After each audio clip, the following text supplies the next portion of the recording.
சங்கி அமைச்சர் மன்னிக்கணும் மாண்புமிகு எரிசக்தித்துறை அமைச்சர் பேச நீக்கிட்டீங்களா? மாண்புமிகு பாத்ரூம்ல 3 மணி நேரம் உட்கார்ந்து எதிர்கட்சி தலைவர் நான் சொன்னா எவ்வளவு நேரம் 5 நிமிஷம் ஆகுமா? உட்காரணும், எல்லாருக்கும் பேச தெரியும். உதயநிதியை பார்க்கும் போதெல்லாம் இந்த சென்னை 28 படத்துல ஜெய் வெளியே எல்லாரும் போனீங்க கெத்தா வாராண்டா வெளுத்து தட்டு சிந்தாண்டா பாட்டு போட்டு அப்படியே பாசா கெத்தா நடந்து வருவாரு. கட்டுல பார்த்தா பாத்ரூம்ல உட்காந்து போயிடுச்சு செத்த அவ்வளவுதான், இது ஒண்ணும் பண்ண முடியாது சொல்லிட்டு அட்டு வரேன். அந்த ஒரு மீம் டெம்ப்ளேட் தான் எனக்கு ஞாபகம் வருது.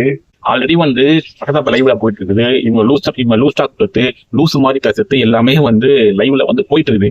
அதை கட் பண்ணி ரீல்ஸ் எடுத்து போட்டுறாங்க. இதை நம்ம சட்டசபை சபாநாயகர்கிட்ட நம்ம உதயண்ணா ஆல்ரெடி ஒரு மனுவா கொடுத்துருக்காரு. நீங்க தவறான வார்த்தைகளை பயன்படுத்தினா அந்த சட்டசபை குறிப்பில நீக்கிடுறீங்க. அப்படி நீக்கி என்ன பிரயோஜனம்? அதை லைவ்ல போட்டனால அதை கட் பண்ணி இன்ஸ்டாகிராம்லயும் யூடியூப்லயும் போட்டுறாங்க. அதனால தேவையானதை மட்டும் நீங்க லைவ்ல டெலிகாஸ்ட் பண்ணுங்க அப்படின்னு ஒரு மனு கொடுத்துருக்காரு. அதே நேரத்தில் சட்டசபையில பேசியிருக்காரு. இவங்க என்னன்னா சட்டசபை லைவ்ல போயிட்டு இருக்குது, ஏதாவது தொழில்நுட்ப குறைனால அந்த லைவ் அப்படி கட் ஆயிடுச்சுன்னா வச்சுக்க உடனே வெளியே பிரஸ் மீட்ல இன்டர்லாம் கொடுப்பாங்க. எதுக்கு லைவை கட் பண்ணீங்க அப்படின்னு தான் சொல்லுவாங்க. ஆனா இவங்களே பாத்தீங்கன்னா லைவ்ல எல்லாத்தையும் டெலிகாஸ்ட் பண்ணாங்க அப்படிங்கிற மாரி இப்போ கதறிட்டு இருப்பாங்க. கவர்மெண்டோடைய ஆல் இந்தியா ரேடியோட பாத்தீங்கன்னா சட்டமன்ற லைவ் டெலிகாஸ்ட் பண்ணதுக்காக திமுக அரசு இருக்கும் போதே 2 வருஷத்துக்கு முன்னாடி அவங்க அனுமதி கேட்டுருக்காங்க. ஆனா அங்க அனுமதி கொடுக்கவே இல்லை. ஏன்னா சட்டசபையில இவங்க பேசுற விஷயங்கள்லாம் லீக் ஆயிடக்கூடாதுல்ல.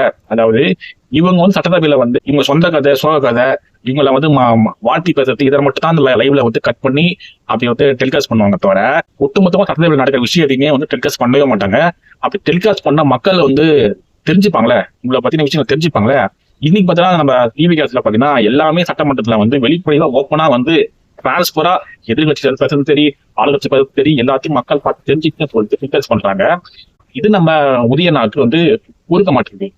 ஆல்ரெடி சிஎம் விஜய் அவர்கள் நிறைய ஃபைல்ஸ் என்னுடைய டேபிள்ல இருக்குது, அதை ஓப்பன் பண்ண வச்சுதாதீங்க, நான் நேரம் பார்த்து ஓப்பன் பண்ணேன் அப்படின்னு சொல்லிட்டு ஒரு வார்னிங் கொடுத்தாரு. அதை சொல்லும் போது நம்ம உதயநாத் பார்த்தீங்கன்னா சட்டமன்றத்துக்கு லீவ் போட்டார்.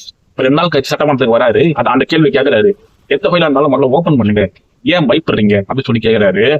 இது ஒரு நல்ல ஒரு நியாயமான ஒரு கொஸ்டின் தான். நானும் முதலமைச்சர் கேட்கிற ஒரே கேள்விதான், நீங்க தான் அந்த ஃபைலை ஆதாரத்தோட வச்சிருக்கீங்க, அந்த ஃபைலை உடனே இப்பவே ஓப்பன் பண்ணுங்க.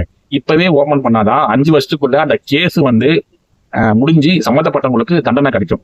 ஏன்னா நம்ம சட்டம் எந்த அளவுக்கு தாமதமா தீர்ப்பு வழங்க நமக்கு தெரியும். அதனால முடிஞ்ச அளவுக்கு தாமதப்படுத்தாம அந்த ஆதாரத்தோட அந்த ஃபைல்ஸை ஓப்பன் பண்ணுங்க. அப்பதான் ஏவா வேலு அப்புறம் 10 ரூபா பாலாஜி மாதிரி இன்னும் எத்தனை ஊழல் அமைச்சர்கள் ஊழல் மந்திரிகள் டிஎம்கே இருந்தாங்கிறத மக்கள் தெரிஞ்சுப்பாங்க.